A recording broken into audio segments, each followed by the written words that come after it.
There from Walter. I mean, what about the rest? No, I'm just joking. That's better. That's right. It's pretty bad when you got to generate your own applause. I mean, that's pretty embarrassing, actually, to be real blunt. I guess maybe after 7 years, it kind of becomes old hat or something. Maybe that's what it is. But Vice Mayor, thank you very much. Chairman, all the various Chairman Stein, the Budget Committee, and other members of the council, I appreciate this chance to be here today on a needless to say, a glorious day in Nashville. It is a beautiful day outside, and the view at the mayor's remarks were what a breathtaking locale. So this is my seventh opportunity to present the city's operating budget to the Metropolitan Council. Obviously, one of the most important functions and duties of the finance office and of the city in general. And I really look forward to the process. I know that Budget Chair Stein has sent out the calendar, and we're looking forward to the numerous evenings and meetings over the next several months with various departments as we go forward. Let's get into it a little bit. Kind of big picture, the 2015 operating budget.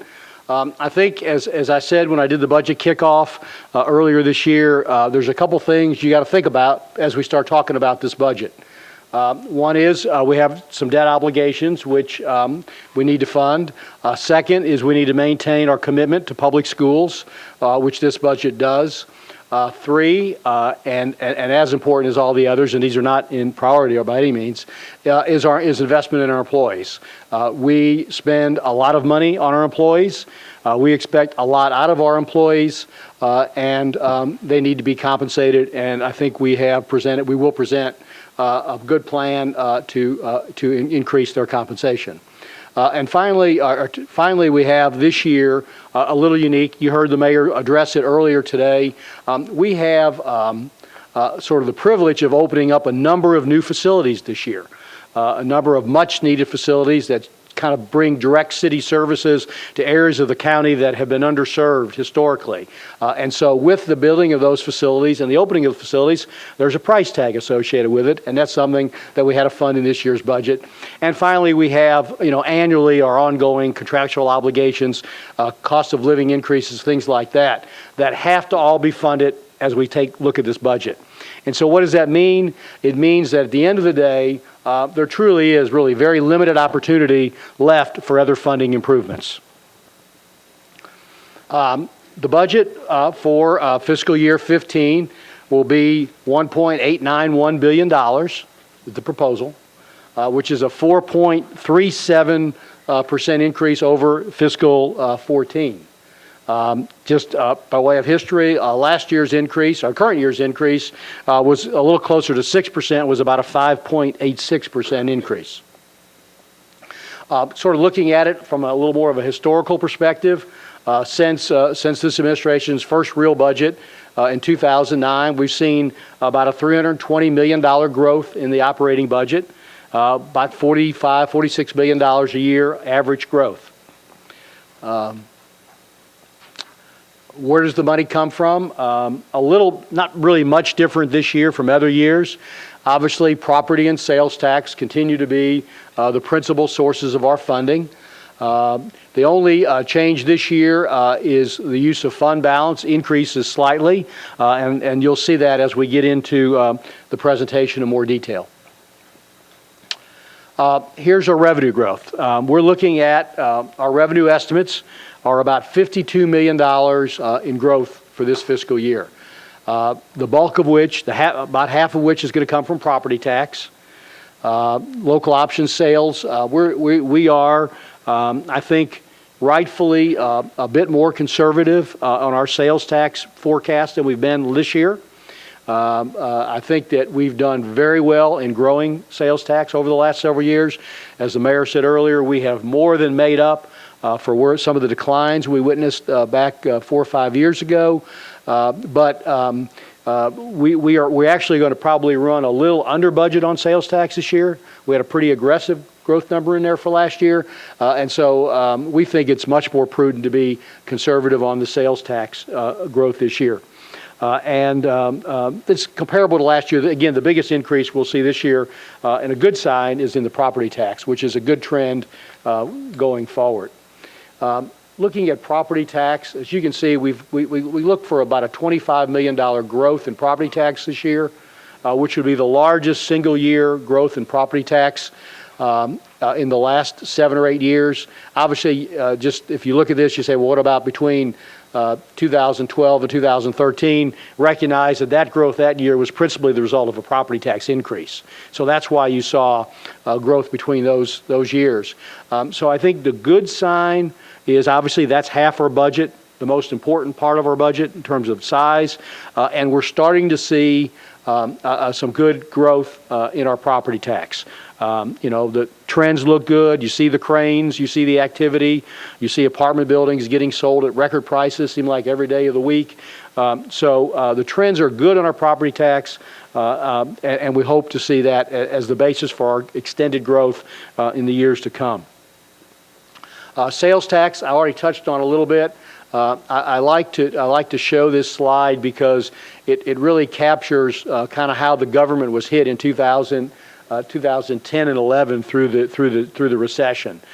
We saw real declines in our sales tax those years, and we managed through it, but we obviously had to suffer through it. And as the mayor again said earlier today, we've continued to ratchet up and see good growth in our sales tax over the last few years. As you see the budget 14 number, we're probably going to end up, we still have a couple of months yet to go in the year. We might end up a little below that as we close the fiscal year, nothing of any consequence. But we believe, and my deputy director Gene Nolan, who's been doing this for I believe this is his 41st budget, I might add, and I agree that we think you need to be conservative in your forecasting of revenues. We don't want to fall in a position of promising something and not being able to deliver. So we think reasonable but conservative forecasting is the way to do it. All right. Let's talk about fund balance for a second, because obviously, as you see the details, that's going to be a critical piece of being able to do the budget this year and provide the services that we want to provide. Last year, you recall, we did a significant appropriation of fund balance, and this year, again, we're going to recommend an appropriation of about $72 million of fund balance. I think in context, let me talk about it just for a second, because I think this is pretty important. We have been very conservative in our budgeting over the last several years. We've been able to grow our fund balance significantly. I think that is an important aspect of any government, is to grow your fund balance when you have the ability to do so. And so because of our good management and conservative revenue forecast, we are in a position where we have a good fund balance, and we're comfortable recommending a use of it at this time, and even after using it, as you can see on the right side of this page, almost all of our fund balance or major funds are going to be right at or above 6%. Our policy is 5%, and so we're still remain, even after this appropriation, in solid condition in our fund balance. Now, would I like to be bigger fund balance? Of course. I mean, as a finance director, you want as large a fund balance as you possibly can, but that, like everything in the budget process, you have to weigh that with the needs of the city and how you're going to balance a budget. And so I believe it is an appropriate use of fund balance. It is not one that puts us in any kind of precarious financial position. And I think at the end of the day, if the council approves this budget as we recommend it, that in essence, when we close the books at the end of the fiscal 15 year, those numbers will actually be higher than we show them today because of our conservative revenue estimates and management skills, which we capture unused dollars within the departments. Again, for a historical perspective, last year, or current year, I always say last year, we're still in the current year, we appropriated about $45 million of fund balance, and this year the number is about $72.5 million. A large amount, yes, not a historical amount. As you see, back in 2004, there was an excess of $105 million appropriated. This is a little chart showing the history of our fund balance. As you can see, over the last 3 budgets, we have grown our fund balance considerably. I think that's something we should all take pride in, because there's obviously demands for money, but we recognize the need for fiscal conservatism and to grow our fund balance and use it only when necessary and appropriate.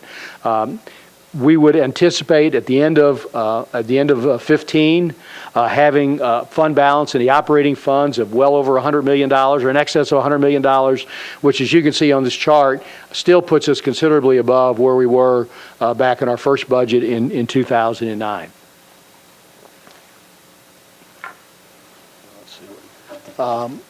Next, as I get into more of the details of where the spending is going to go, where does the money go? It's really kind of unchanged from last year. Obviously, the biggest sources of our funding are public education and public safety. Those two aspects, I think we know, we don't need to repeat what the mayor's priorities are, the city's priorities, but public safety and education clearly are the top priorities, and as you see, get nearly 2/3 of the funding for our city. So the $79 million that were the increase in the budget this year is $79 million. So where's that money going? Debt service is $22 million of it. Schools, $27.5 million. Employee and retiree cost, right at $22 million. And finally, the net increase in the general government is about $8.2 million. Now, it's actually, there's more improvements than that, but that's after you net out some reductions in some budgets. As you know, we have continued to cut expenditures where necessary, so the net increase in the general government is only about $8.2 million. We're going to talk about each of these in some detail, and let me start with debt. Obviously, as you know, the council passed an ordinance asking that an annual debt report be given to the council. That report is done and will be sent out to you all later this afternoon, pursuant to the council mandate. But I wanted to walk you through a little bit of the information that you'll see later this afternoon in different form, but just to kind of put it in some context. You've asked for how much debt do we have? Well, so here's the debt broken out into various categories. Your general obligation debt, $2.2 billion, Convention Center Authority, Sports Authority, and then the water and sewer debt. The increases in the Sports Authority between 13 and 14 are the hockey facility and the ballpark. That's the reason why you see the growth in those. All the others you're seeing, except the Convention Center, you're seeing declines. That's because we're paying off debt. Between this fiscal year, we'll pay down over $100 million in debt, in principal, be retired this year alone. Convention Center, for those, just as a history, we funded that project so that it wouldn't have any principal payments until it was open and operational. And so starting in the next fiscal year, you'll start seeing principal redemption of the Convention Center bonds as well. I think an important aspect is sort of our general obligation debt, and where does that fit within sort of the confines of our general operating budget.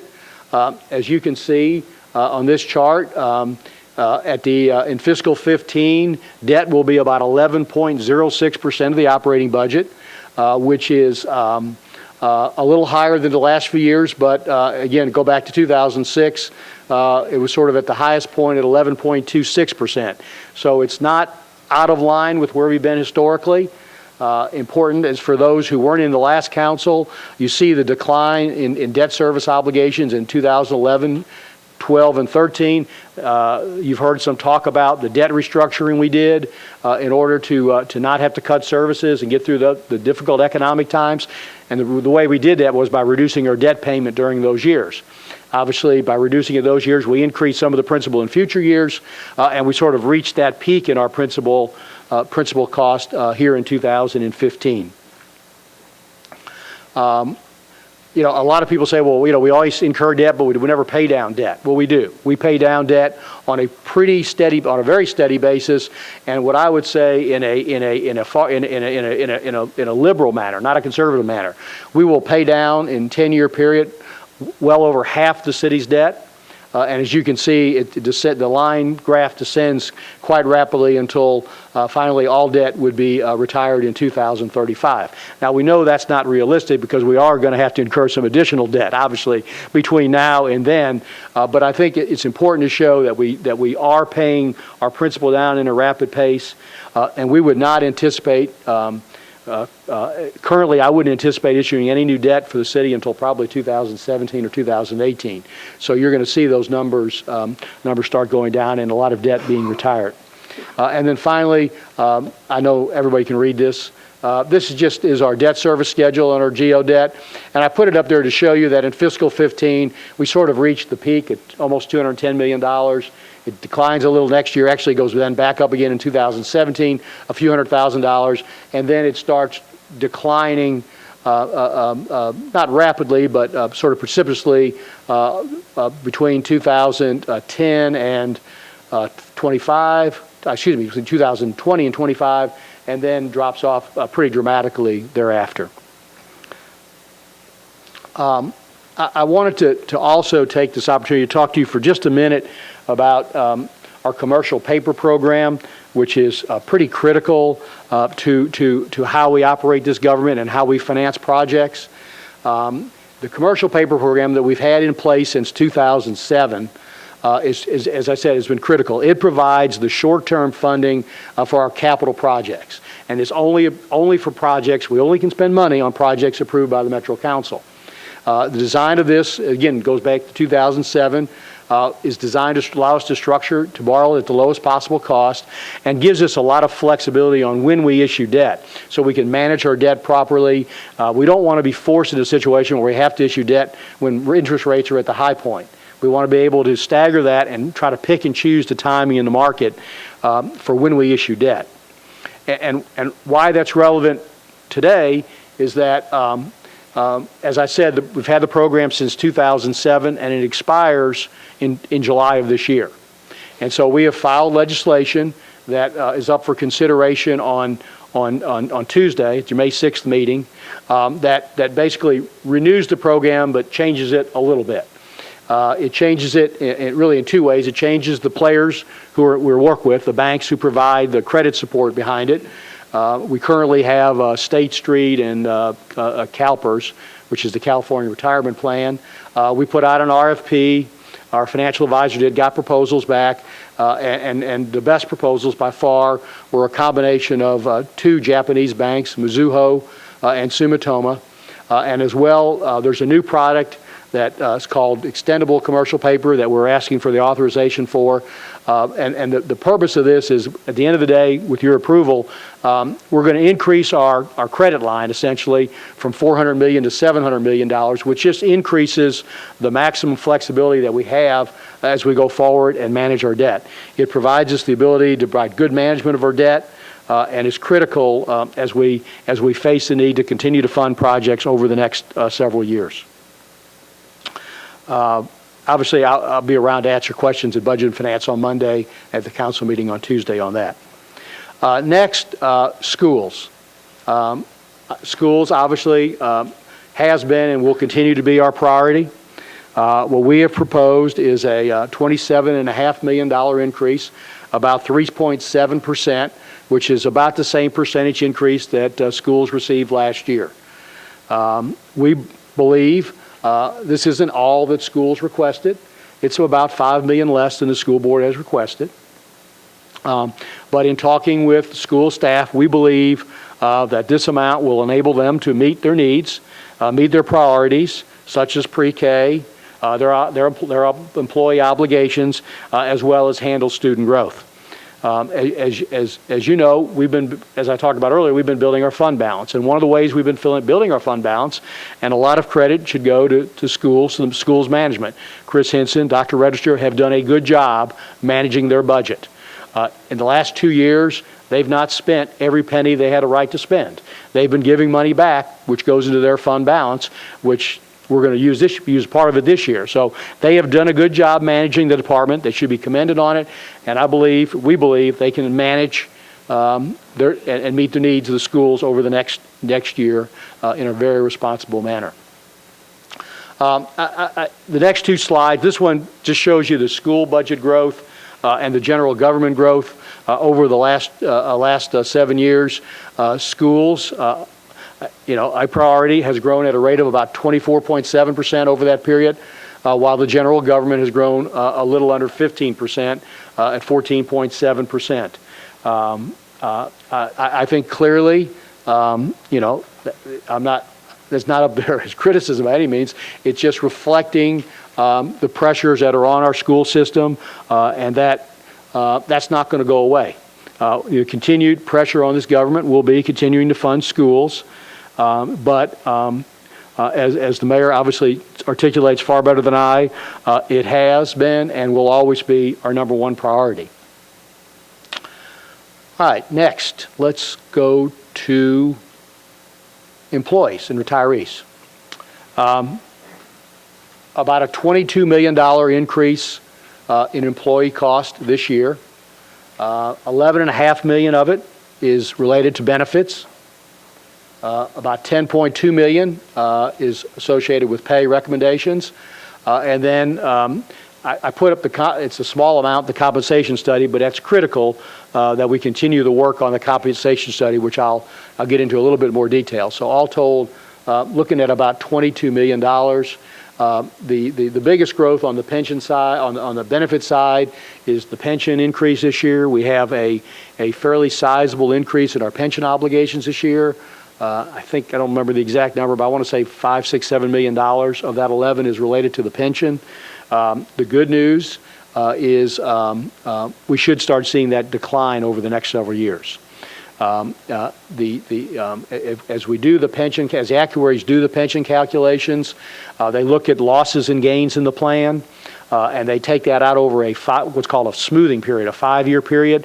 So all the gains you have in 1 year, you don't get the benefit of all those in 1 year, or all the losses you might have in 1 year. You don't get the detriment of all that losses in 1 year. But to try to keep the funding of your pension plan at a near flat level, not exactly flat, but not big spikes, they'd smooth that over a 5-year period. The good news is, at the end of this year, we will have smoothed out all the losses. I'm not sure what the right terminology is. Gotten rid of all the losses, accounted for all the losses in the pension plan that we suffered during the really bad economy in 2009 and 2010. And we've seen nice increases in our pension plan over the last few years. In fact, in 2013, we were recognized as one of the half dozen or less best returns of any plan in the country, something that the Treasury staff has done a great job in diversifying our investments. So a big amount on the pensions. Now, let me talk about the pay recommendations for a minute. Just to remind you, as you recall, we did a 1.5% increase effective January 1st. So we funded that for a half a year in this year's budget. So next year, obviously, we got to fund it for the full year. So that's about $3.3 million of that increase is to fund that 1.5% for the full fiscal year. And then the additional recommendations on top of that, the new recommendations on top of that, total about $7 million. And they include funding for increments. So increments for all employees who are eligible for an increment are funded in this year's budget. So if you're a fireman, you're a policeman, you're a general worker, and you're due an increment, you'll get it this fiscal year on your anniversary date, whenever it's due. Second, all employees will receive a 1% cost of living adjustment, a COLA, on January 1st. So those in the increment plan would get essentially a 4% increase at some point during the fiscal year. When we do the increments, that's about, where's my notes? About 3,500 employees, give or take a little bit. 3,600 employees are eligible for increments across the country. So that's 40% or so of the workforce.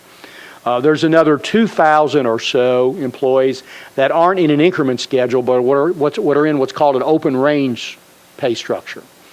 And so what we have provided, and so if we only funded increments, then those employees and those departments, such as the health department, then don't get any of the benefit.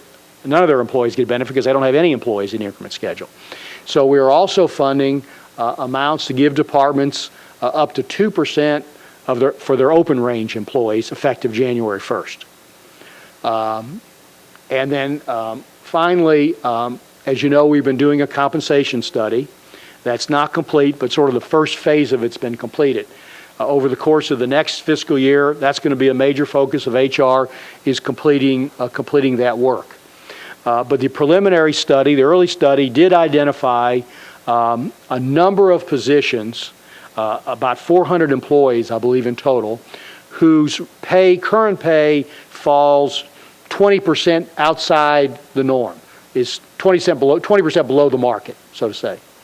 And so for those, obviously that's, I don't think we can tackle that all at one fell swoop, but what we are including in the budget is 3% for those 400 or so, again, come January 1st. So it doesn't bring them to market, but it moves them in the right direction, and something I think we should do. I might add that a number of those workers are our lowest paid workers.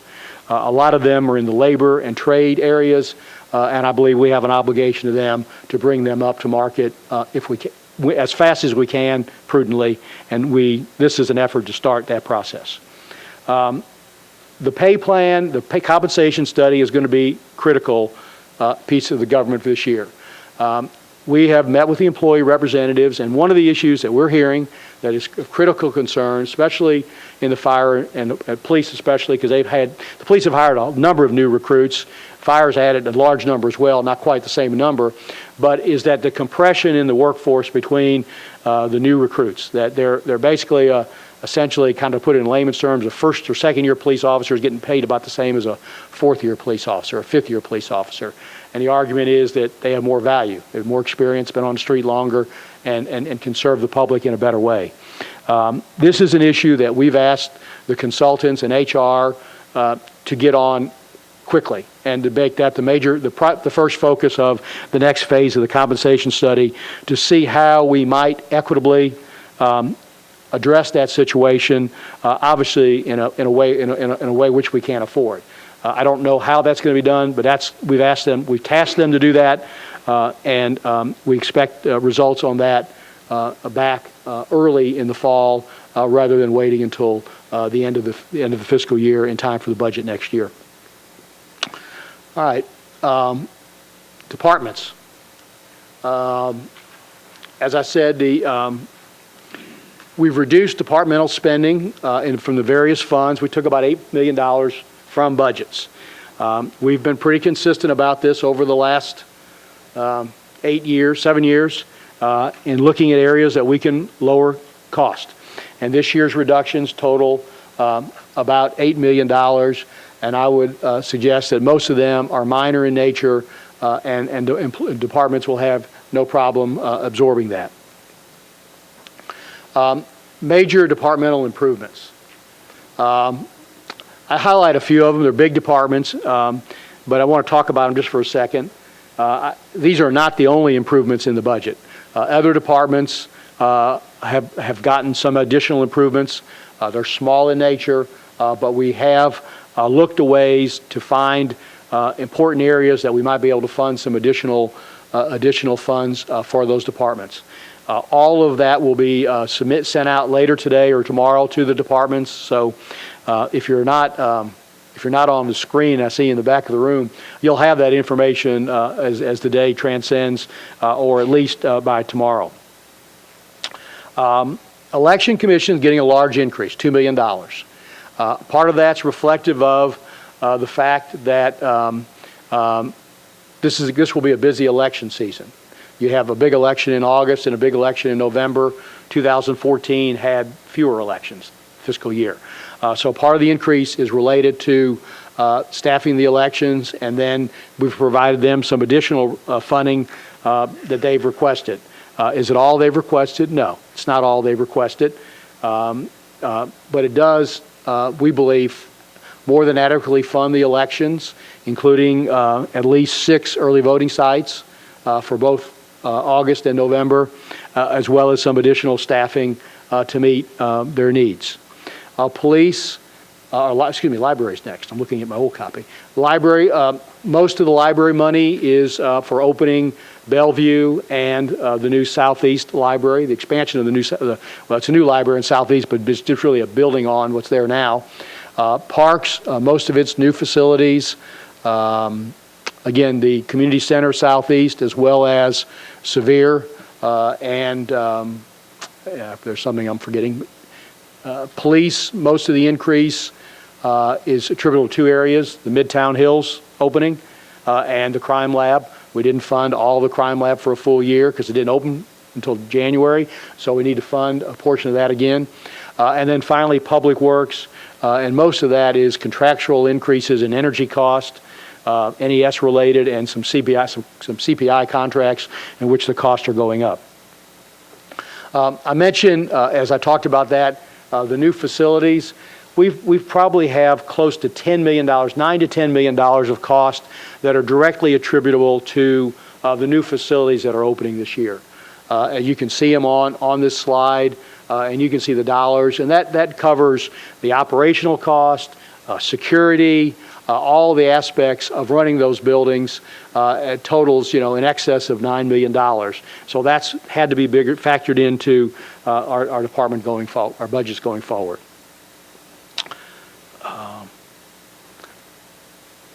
Some of our enterprise accounts, farmers market, municipal auditorium, state fair, like we did in this year's budget, we're recommending no appropriation for them. We handled it this year, and we propose doing it the same next year with them continuing to submit monthly reports to the council and the finance office administration, and we will deal with them in the spring in the form of a supplemental if necessary. I think that this puts more challenge to them. At least one of the three has said publicly they don't think they'll need a subsidy this year. And I think it's, the charge to them is do the best you can, manage it well. And I'd like to think that none of them had to come back for a subsidy in the spring. I'm not sure that's going to happen. But I want to put, the management responsibility on them and get them to produce. The only caveat is the farmer's market lease. I believe this is the last year we have a payment to the state for the farmer's market lease. So that goes away. It's either this year or next year, but that's an obligation to the state, and we have always funded that, and we'll continue to fund that in the budget. Other subsidies, hospital authority. We proposed a subsidy of $35 million for the hospital authority for 15. That's reflective of several things. Cost savings they've generated at the general, and of course the Knowles and Bordeaux transaction, which this council approved. It also reflects that they have now repaid to the city all the past debt they owed the city, so no money has to be taken out of their budget to fund that debt. So we believe, and we'll challenge the authority, as they've done an outstanding job of lowering their cost, to continue to attempt to do so, but recognize that there's going to be pressures on them to work within these numbers. But like we did with the other agencies, I challenge them to be responsible and to do as well as they can and to provide the services that need to be provided. We think they can do that within that number. And then final subsidy account is Transit Authority, which is the subsidy this year now would total almost $36.4 million. Obviously, we have seen a large increase in the Transit Authority subsidy over the last 7 years. This year, it's an improvement of $3 million. I might add, as you'll hear in your budget hearings, not what they requested by any means, but we believe they can continue to provide and improve service with this increased amount. It reflects the bus rapid transit opening on Charlotte Pike sometime probably towards the end of the end of calendar year 14, give or take a period. And as the mayor said this morning, in the capital considerations will be the cost of extending it also down, BRT Light also down Nolensville Road. And then, like everyone, they are hit with fuel cost. employee costs and the like. But we believe they can continue to increase and improve their operation with a $3 million subsidy number. As I said earlier, that number has increased tremendously. It has more than doubled since 2008. But I would add ridership continues to increase, and they are continuing to provide good service and a better product. Some sort of more in-house stuff, but you'll see it kind of skews some numbers in departmental budgets, so I wanted to mention them. The After School Zone Alliance, NASA, has been a standalone administrative account for the last 3 or 4 years, 5 years maybe. This program has grown in popularity and it's grown in success, and we wanted to find a permanent home for it. And as we looked around the government, it appeared that the public library was the right place for it to have a permanent home. Library board, staffs met with us, communicated. They said they are excited by the idea. It enhances what library is trying to do, sort of what the new libraries are. And so when you see a large increase in the library budget, recognize that some of it is simply a transfer of this money into their budget from an administrative account before. Lents, general services, because of the new facilities, you're going to see increases in the general services budget as the cost of maintaining these facilities go on. And one of the increases will be the maintenance and operation of Lents is being transferred from the health department to general services. New building going to open in August, July or August. Is that about right? Thank you. And so obviously a LEED certified. If you haven't seen the building, it is a beautiful building along Charlotte, and one we obviously want to take good care of going forward. And general services will be tasked with that. Emergency management has been in the mayor's office. We think it's time for it to be standalone. It's going to be sort of administratively supported by the fire department, but it'll be a standalone budget. Would become a standalone budget in 15. Security services, you'll see the sheriff's budget increasing. It will appear to be a lot, and it is a lot, but most of it is transferring security out of general services budget to the sheriff's budget. Sheriff has taken over more responsibility on providing the security of buildings, courthouse, general hospital. We generally think they do a good job, and they know what they're doing. They manage it well. And I think the sheriff is excited about taking it over at more facilities, and so that money is transferred to his budget.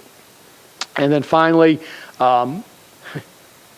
Shannon comes to office, and we take away the alarm registration from Shannon in the clerk's office. I think the alarm registration is never really been a fit in the clerk's office. It just sort of happened. Sometimes that's a good thing.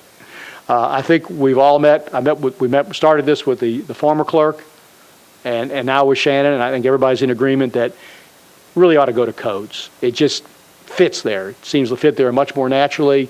Codes is going through a process where they're getting new software and systems, and I think we're going to be able to what's the word I'm looking for? Make it more efficient by putting it into the codes, and it's something that they are comfortable doing. So there's some transfer of some clerk's budget money to the codes department for that purpose. Finally, another major change you'll see in the budget is that a couple of the internal service fees are going away. Some of you who've been here for a while take great pleasure in that. I won't name names, but they're grinning across the front row of this building. And so the building operations, postal service, and the bus construction all are now funded in the general fund. They're not going to be internal service fee. Now, it doesn't reflect any savings of dollars, but it I think puts it into the general fund as part of the general service budget, rather than, I think, what some people think being hidden back in the internal service fee category.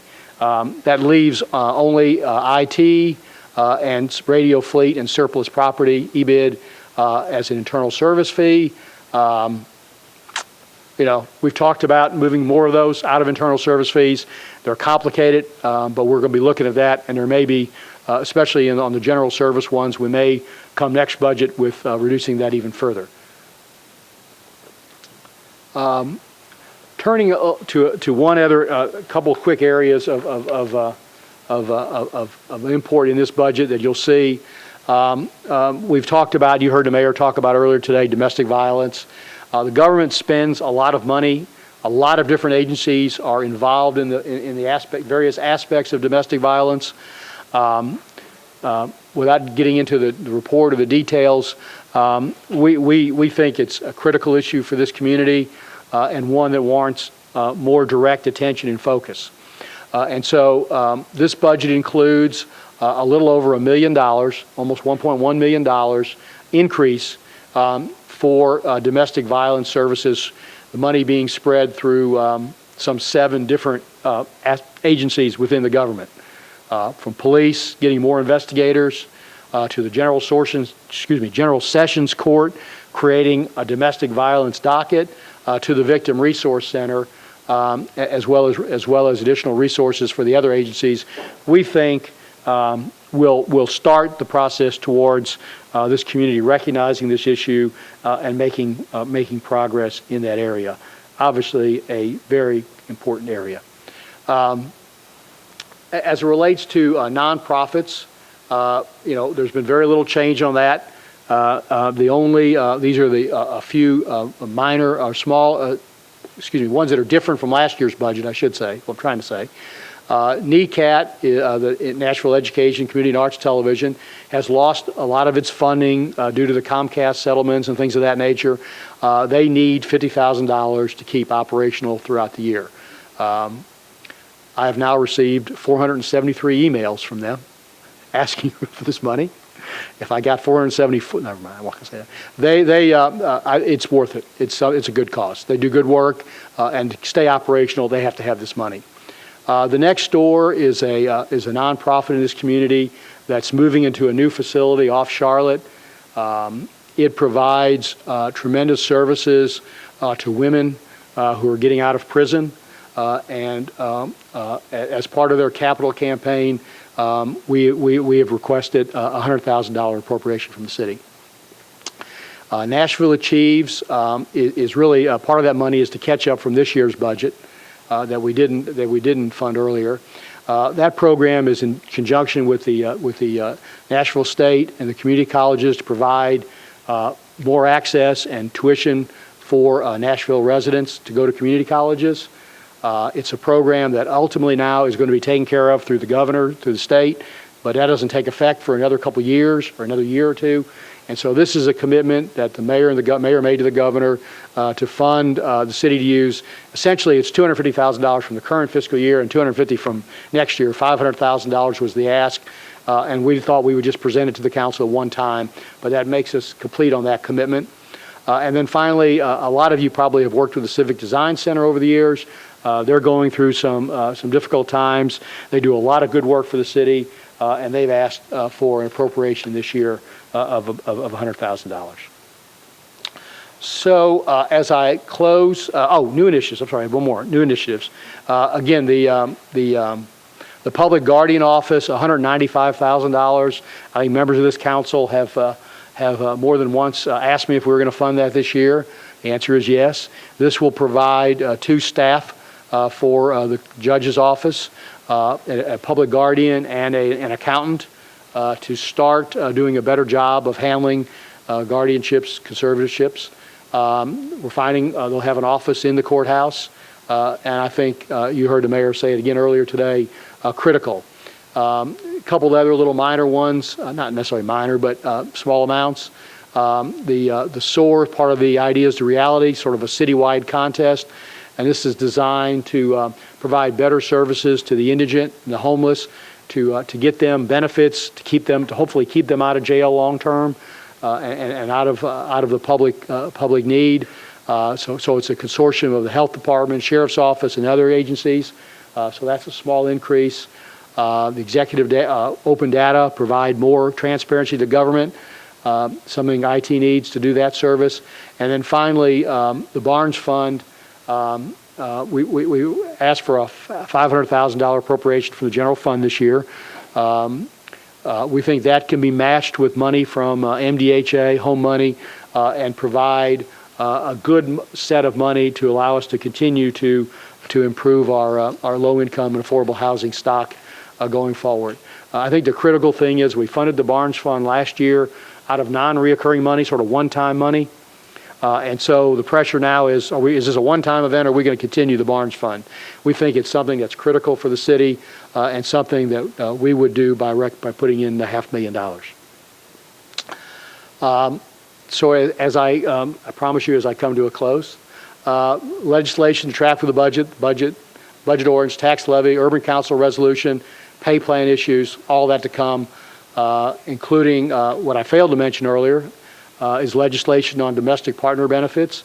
The cost of that are built into our benefit assumptions. I should have more properly brought it up when I was going through the benefit issue, and I failed to do so.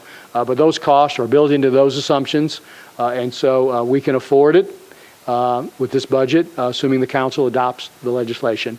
And then finally, the homelessness commission it's a housekeeping measure. It's just legally set to expire this year, and the council needs to extend it.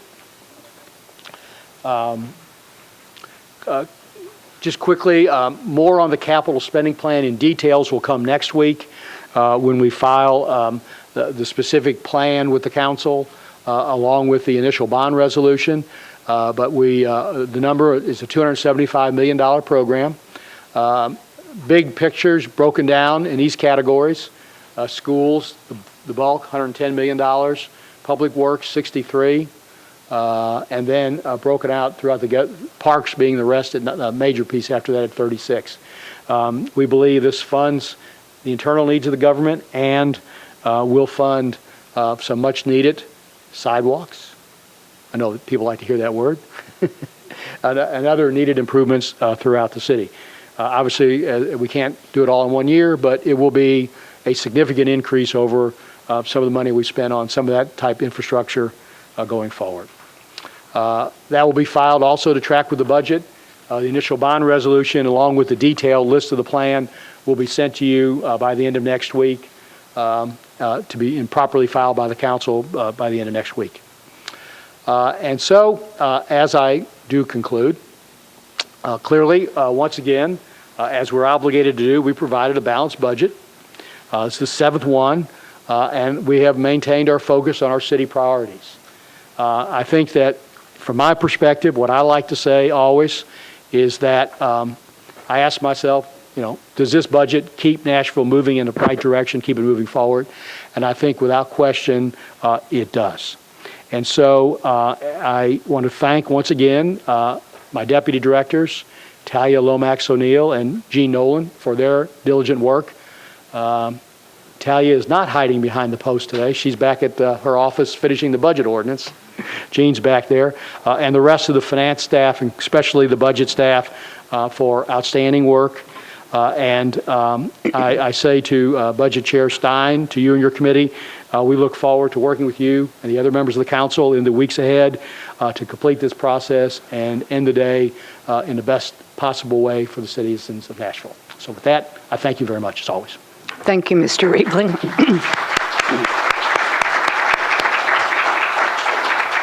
We sincerely appreciate this overview and look forward to digging into the details over the next few weeks. Councilmember Holloman. Thank you, Mr. Finance Director. Thank you, Vice Mayor. Just one quick question on the domestic partner benefits. You said you identified the cost. Can you give us some idea of what the cost is? And I think more relevant to me, what's the percentage increase from what we would be funding anyways in your estimation? The cost is, this is one of the great unknowns because no one really knows what the cost is going to be. Sure. But based on some experience elsewhere, the actuaries, our health consultants think it'll be somewhere between 0.5% to 1% increase. Okay. So somewhere between $500,000 and $1 million is the number we're including in sort of the budget estimates for this year. Okay. I don't know what percentage that is. I can figure that out. I can get that to you. I just don't know off the top of my head. I just think that'd be helpful at some point to know. Thank you. Councilmember Langster. Thank you, Vice Mayor. Thank you, Director Riebling. As always, you do present the budget in layman's terms so that we can understand it. But just out of curiosity, could you tell me how the alarms permit has moved or is moving to codes, and when will this action take place? Right. Obviously, subject to council action, legislation will be filed in which the council moves it to there. It would take effect July 1st. But my deeper question is, out of all the departments, how did you end up with codes assuming this position? First, Terry Cobb and his staff were very willing to take on new challenges, which is always an important thing in government. But secondly, they have sort of the infrastructure in place. They collect fees and permits all the time, and that's essentially what this is. And what we need to do is get a system where it's better, it's more detailed in terms of computerized, so people can do it in a much easier manner.